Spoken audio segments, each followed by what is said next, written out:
Welcome back.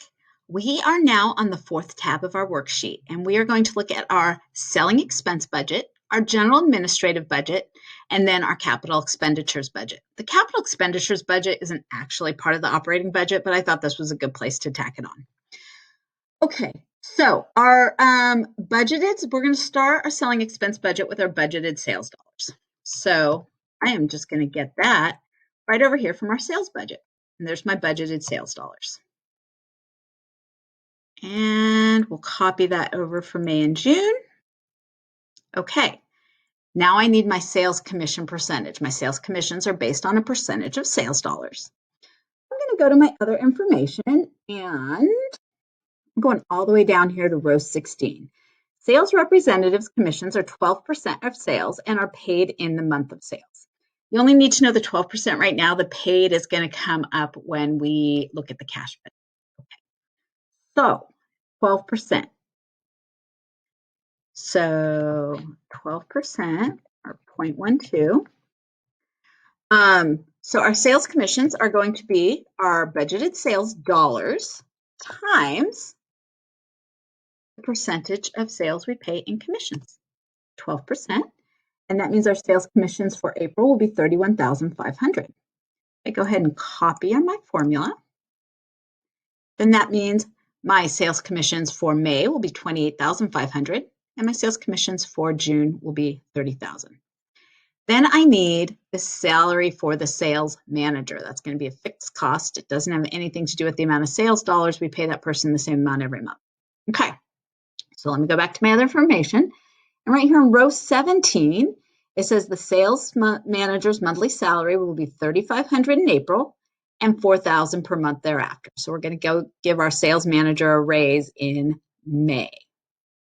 Okay, so $3,500 in April, starting in May, $4,000. And it would be the thereafter.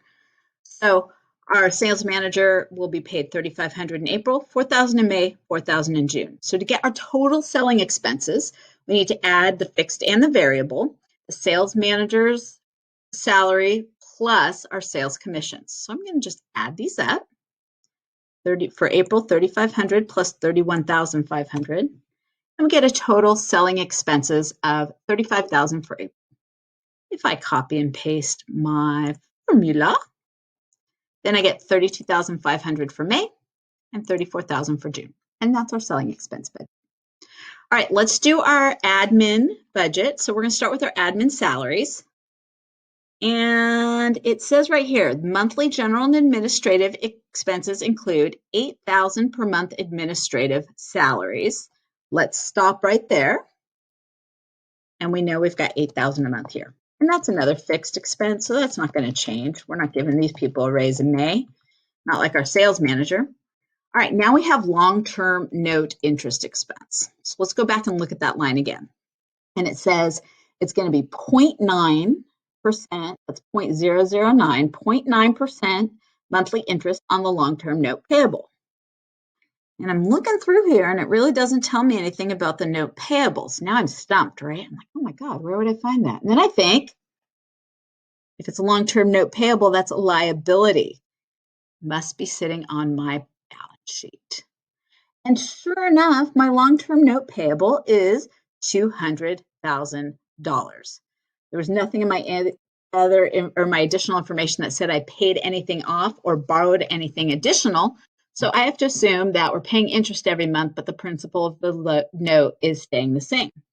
So my interest is going to be the balance of my long-term note payable, which was $200,000, times 9%, which is 0.009.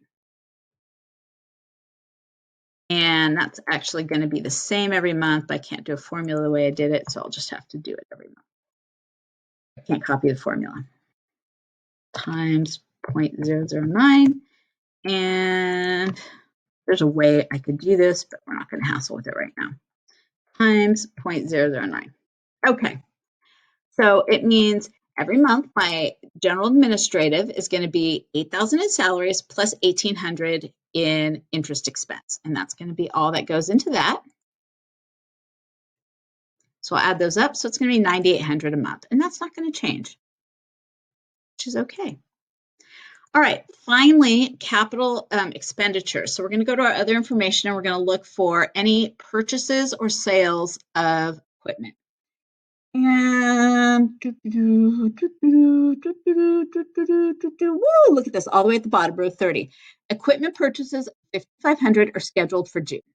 So I'll just put up here planned acquisitions 55,000. Sorry, I probably said 5,500. I meant 55,000.